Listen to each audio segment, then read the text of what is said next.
Hey, I'm golf broadcaster Matt Adams. The updated and expanded second edition of my book, The Golf Round I'll Never Forget, Golf's Biggest Stars Recall Their Finest Moments, is now available. Readers can expect to march with Arnie's Army at the 1960 U.S. Open, relive Jack Nicklaus's remarkable 1986 Masters win, and be amazed by the Tiger Slam. The Golf Round I'll Never Forget, Golf's Biggest Stars Recall Their Finest Moments. Pick it up where fine books are sold, including BarnesandNoble.com and Amazon.com. This day in sports history. It's March 24th, and today we're talking about two boxing matches that had significant impacts for completely different reasons. First, let's go back to 1962 and a fight between Emil Griffith and Benny Kid Paret. This was a welterweight fight in Madison Square Garden and shown live on ABC for its Friday night fights. The max for a welterweight is 147 pounds. This was the third fight between these two, with Griffith winning by knockout in the 13th round 11 months earlier, and Paret winning the rematch by split decision 5 months before this one. So this is the third fight between these two in less than a year. But Paret had also fought in November, so overall, this was his fourth fight in a calendar year. So one thing to know before talking about what happened on this night, Griffith considered himself bisexual. He was not out at this point, that wouldn't happen until the 1980s, but he was taunted with homophobic slurs by other boxers, and especially Paret in the lead-up to this fight. Paret, who was Cuban, denigrated Griffith at the weigh-in in Spanish.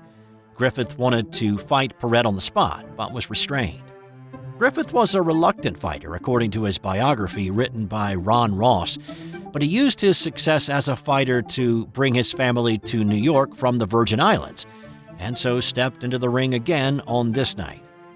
Paret was nearly able to defend his title after a flurry of punches in the 6th round stung Griffith, but the bell sounded and both fighters retreated to their corners. The fight progressed into the 12th round. Griffith backed Paret into a corner and unleashed punch after punch to the title holder's head, and Paret stopped defending himself. He was dazed, but the referee, Ruben "Ruby" Goldstein, did not step in to stop the barrage. Griffith admitted years later in a documentary about this fight that he was extremely angry at Paret for what he had said in the lead-up, and he unleashed his fury at that moment. It wasn't until after 29 punches landed, all to his head, that Goldstein finally stepped in and halted the fight. Paret immediately slumped to the mat. The initial thought was Paret was just exhausted, but it was much more than that. He was completely out and soon fell into a coma. He was taken to a hospital, but he never regained consciousness. He died 10 days later at Roosevelt Hospital from a massive brain hemorrhage. There was so much controversy in this fight. First, Goldstein was criticized for obviously not stepping in sooner when it was apparent that Paret had stopped defending himself. Goldstein never refereed another fight. Second, as I said earlier, this fight was broadcast live on ABC, and it was the first use of slow-motion replay for a boxing telecast. Griffith was interviewed in the ring after the fight was called. ABC showed slow-mo replays of the final 29-punch barrage to Griffith as Paret slowly drifted into a coma feet away, with the announcer remarking about how beautiful the camera work was. Because of this fight, boxing was banned from television until the 1970s. And lastly, Paret's manager was a man by the name of Manuel Alfaro, who saw Paret as nothing more than a payday every time he stepped into the ring. Alfaro pushed him to fight as often as he did, and instead of going after weaker opponents to tune up, he kept putting him in fights with tough opponents, and he took a beating. But the most egregious part of all of that is that when Alfaro got to his dying fighter moments after he slumped to the canvas, he said, "Now I have to go find a new boy." Griffith continued to box after this fight, but he was continually haunted by it, talking of waking from nightmares and a cold sweat. In the documentary, Paret's son, who was an infant at the time of the fight, met with Griffith. He gave him a hug and he forgave him for what happened on this night in 1962. Okay, It seems a little bit wrong to go from that brutal boxing story to this one, but please forgive me. The nature of my This Day podcast leaves me with but two choices: talk about this now or wait a year.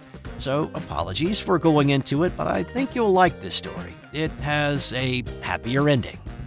So in 1975, Muhammad Ali stepped into the ring with Chuck Wepner, who was known as the Bayonne Bleeder because he was known for being able to take a punch. Well, lots of punches.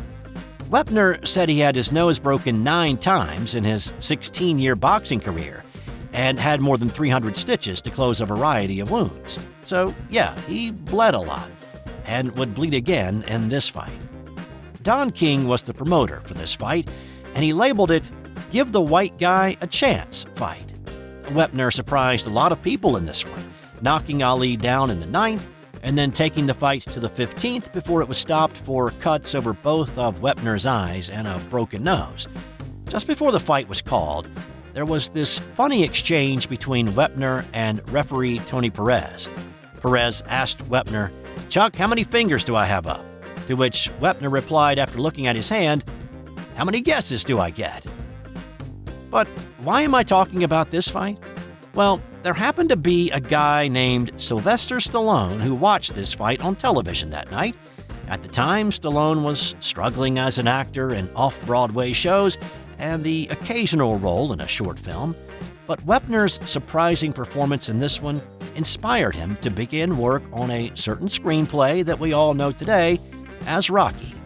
Stallone sold the rights, and then he contacted Wepner to let him know he was the inspiration. In the early 2000s, Wepner sued Stallone, claiming he was promised compensation, but he had never been paid anything. The case was eventually settled out of court for an undisclosed amount. Wepner once said, "Without my story, Rocky would have been nothing but a tale. Nobody would believe it." And it goes back to what happened on this day in 1975. In 1991, Ayrton Senna won the Brazilian Grand Prix on his home course. With 7 laps to go, his gearbox began to fail. And by the time he crossed the line as the winner, he was left with only 6th gear.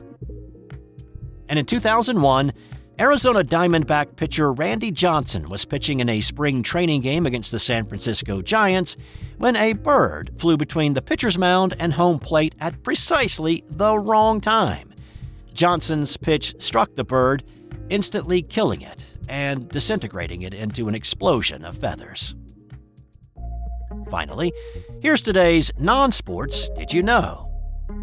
NASA got the idea to count down rocket launches from 10 from a 1929 German sci-fi movie called The Woman in the Moon. That's all for today. I'll have more tomorrow on This Day in Sports History.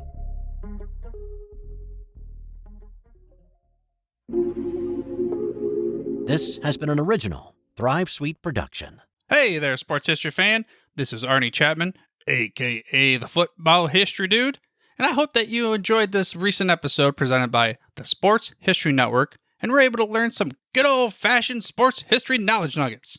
I started the Sports History Network back in 2020 with the mission to help podcasters find a community of like-minded sports history nerds, as well as helping aspiring podcasters to start their own shows.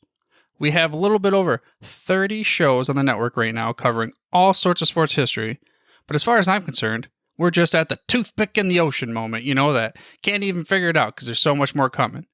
We wanted to create the ultimate headquarters for sports yesteryear, starting with Podcast Network and our website, but we're going to continue to move into other mediums as well. And here's the cool part, because we want you to be part of our team. So if you're interested in starting your own podcast, or maybe being a guest on one of our shows, or who knows, maybe even writing an article for us over on the website.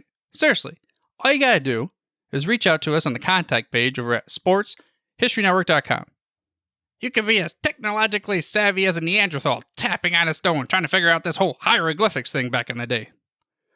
Again, it doesn't matter, because even if you don't understand the whole podcast space, we have a production team that can pretty much help you out with doing everything. All you gotta do, head over to sportshistorynetwork.com, head to the contact page, fill it out. That message goes right to me, and I'll reach out to you as soon as I can.